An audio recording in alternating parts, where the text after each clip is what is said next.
The cleanup that is still underway in several Bay Area cities. A weekend storm damaged homes, flooded roads, and closed down many businesses. 2023 roared in, driven by an atmospheric river, powering strong winds and record rainfall, toppling trees, knocking out power, and triggering mudslides. President Biden surveyed flood damage in downtown Capitola and the pier that was nearly wiped out, promising expedited federal resources. And while the atmospheric river was a virtual fire hose, it was a hose of a different kind that started a conversation about dignity and the unhoused. A San Francisco art gallery owner was caught in a 14-second video spraying a woman on the sidewalk, demanding she move. The debate continues about how to balance the needs of housed and unhoused residents. We're told that there were 4 people shot and killed here, 2 at one location and 2 at another. About a week later, another vulnerable community was brutalized by an armed gunman who told our Janelle Wang in a jailhouse interview he shot and killed 7 co-workers because he felt bullied in the farm worker housing where they lived in squalor. His trial is pending. In late January, the Oakland police chief, LaRon Armstrong, was placed on leave by Mayor Sheng Tao and ultimately fired, creating a vacancy at the top of the OPD, which remains open to this day.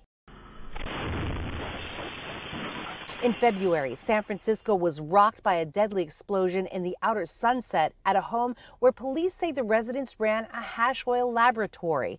The man who awaits trial is charged with the death of his own wife. You don't see this every day. I mean, it is just dumping down. This is not Tahoe. This is the Santa Cruz Summit. By late winter and early spring, weather dominated the headlines once again. From a blanket of rare low-level snow that had people out making snowmen and snowballs, to the flooding of the farm community of Pájaro in Monterey County, forcing hundreds of people from their homes. And the bomb cyclone that took out power to hundreds of thousands of PG&E customers in the South and East Bay and on the peninsula. Some people remained without power for weeks. And a chill fell over Silicon Valley when federal regulators shut down Silicon Valley Bank in what was the second largest bank failure in U.S. history. A lot of us got a lesson on diversifying our investments and looking for that FDIC guarantee. In late March, Bay Area radio listeners mourned the death of DJ JV of Wild 94.9. Though Jeffrey Vandergrift was known for making so many people laugh, he'd also been open about his own mental health struggles. April began with the stabbing death of Cash App founder Bob Lee, and his accused killer Nima Momeni currently awaits trial. In May, disgraced Theranos founder Elizabeth Holmes reported to a Texas prison camp to begin her 11-year sentence for defrauding investors with that blood testing technology that never worked. Summer kicked off with the Bay Area's first National Women's Soccer League team, Bay FC. The 4 U.S. Olympic gold medalists turned founders say Bay FC will be ready for play in the 2024 season, which begins in March. CEO Elon Musk wasting no time in rebranding Twitter. In July, Twitter became X, which Elon Musk says represents the evolution of the social media platform into an everything app. But since then, Musk's been accused of allowing hate speech to go unchecked on the platform, where a growing list of big companies stopped advertising.